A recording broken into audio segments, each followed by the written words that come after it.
이번 주 거짓신을 무너뜨리는 하나님 설교 말씀 다들 참 은혜롭게 들으셨죠? 네, 정말 그랬습니다.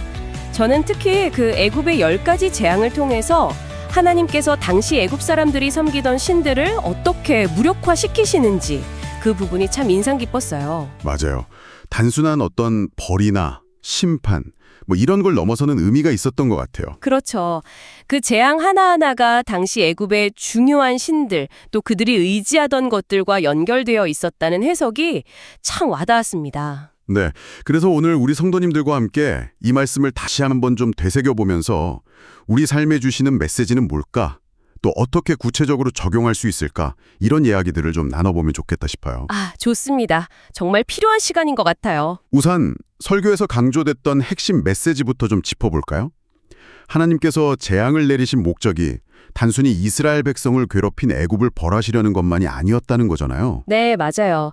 그것보다는 오히려 애굽의 그 거짓된 신들, 예를 들면 나일강의 신 하피나, 또 다산의 신 헤케트 같은 개구리 형상 신이죠.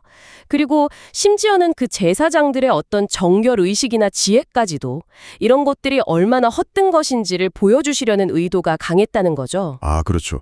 첫 번째 재앙이 나일강이 피로 변하는 거였는데 그게 바로 생명의 젖줄이라고 믿었던 나일강, 그 신 하피를 직접 치신 거고요. 네, 그리고 두 번째 재앙인 개구리 재앙은 풍요와 다산을 상징하는 헤케트 신에 겨냥한 것이었고, 세 번째 재앙인 이 재앙은 그들의 정결의식과 지혜를 상징하는 제사장들조차 속수무책으로 만들었잖아요. 맞아요. 요술사들이 거기서부터는 따라하지 못하고 이건 하나님의 권능입니다 하고 인정할 수밖에 없었다는 그 장면이 참 통쾌하기도 하고 많은 생각을 하게 만들더라고요. 그렇죠. 결국 이 모든 과정을 통해서 애굽 사람들뿐만 아니라 이스라엘 백성에게도, 그리고 오늘을 사는 우리에게도 오직 여호와 하나님만이 참된 신이시고 역사의 주관자이심을 분명히 보여주신 거죠. 정말 말씀을 들으면서 자연스럽게 그럼 오늘날 나의 나일강은 뭘까? 나의 헤케트는 뭘까? 이런 질문을 스스로에게 던지게 되더라고요. 네네, 저도 그랬어요. 어쩌면 내가 안전하다고 느끼는 어떤 재정적인 안정 혹은 안정된 직장 같은 게 저의 나일강일 수도 있겠다 싶고요. 충분히 그럴 수 있죠. 아니면 끊임없이 더 많은 즐거움이나 쾌락, 혹은 사람들로부터 받는 인정 같은 것들을 추구하는 마음이 현대판 헤케트일 수도 있고요. 맞아요. 설교에서도 짚어주셨지만 현대사회에서는 특히 물질 만능주의, 그러니까 돈을 최고로 여기는 거나 쾌락주의, 또 과학기술이나 지식 그 자체를 마치 하나님처럼 의지하려는 경향이 참 많은 것 같아요. 그렇죠. 그런 것들이 우리에게 진짜 만족이나 어떤 궁극적인 해결책을 줄 거라고 기대하지만 사실은 그것들조차도 다 하나님의 주권 아래 있다는 것을 우리가 기억해야 하는 것 같아요. 모든 것이 하나님의 통제 하에 있는 거죠. 그래서 설교 마지막 부분에 제시해 주신 그 적용점들이 참 마음에 깊이 와닿았어요.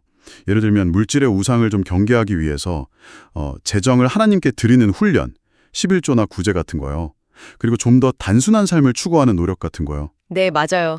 저도 그 부분에서 좀 찔림이 있었어요. 작은 것부터라도 실천해야겠다는 생각이 들더라고요. 그리고 그 쾌락이나 풍요의 우상에 대해서는 세상적인 즐거움만 좇는 게 아니라 하나님 안에서 누리는 참된 기쁨, 특히 이렇게 교회 공동체 안에서 우리 성도님들과 함께 교제하고 또 하나님을 나눌 때 얻는 기쁨을 더 추구해야 한다는 말씀도 참 중요하게 들렸어요. 네, 맞아요. 혼자서는 참 어렵죠. 그런데 함께 할 때 서로 격려하고 이끌어줄 때 그런 기쁨을 더 깊이 누릴 수 있는 것 같아요. 또 하나는 지식의 우상에 대한 경계였죠. 세상의 지혜나 정보가 전부인 것처럼 여기지 말고 겸손하게 하나님의 말씀을 의지하고 그 말씀 위에 우리 삶의 기초를 단단히 세워야 한다는 것. 네, 마태복음 7장에 나오는 그 반석 위에 집을 짓는 지혜로운 사람 비유처럼 말이죠. 세상의 지식이나 경험도 물론 필요하지만 그것이 우리의 궁극적인 반석이 되어서는 안 된다는 말씀이겠죠. 오늘 이렇게 다시 말씀을 나누니까 그때 받은 은혜가 다시 새록새록 떠오르면서 마음이 새로워지는 것 같아요. 저도 그렇습니다.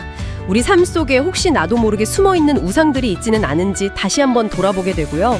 오직 하나님만이 우리의 참된 반석이시고 우리의 참된 기쁨의 근원이심을 다시 한번 고백하게 되네요. 네, 우리 성도님들 모두 각자의 삶의 자리에서 거짓된 우상들을 잘 분별해내고 오직 참되신 하나님 한 분만 온전히 의지하며 살아가는 그런 복된 한 주가 되시기를 주님의 이름으로 축복합니다. 아멘.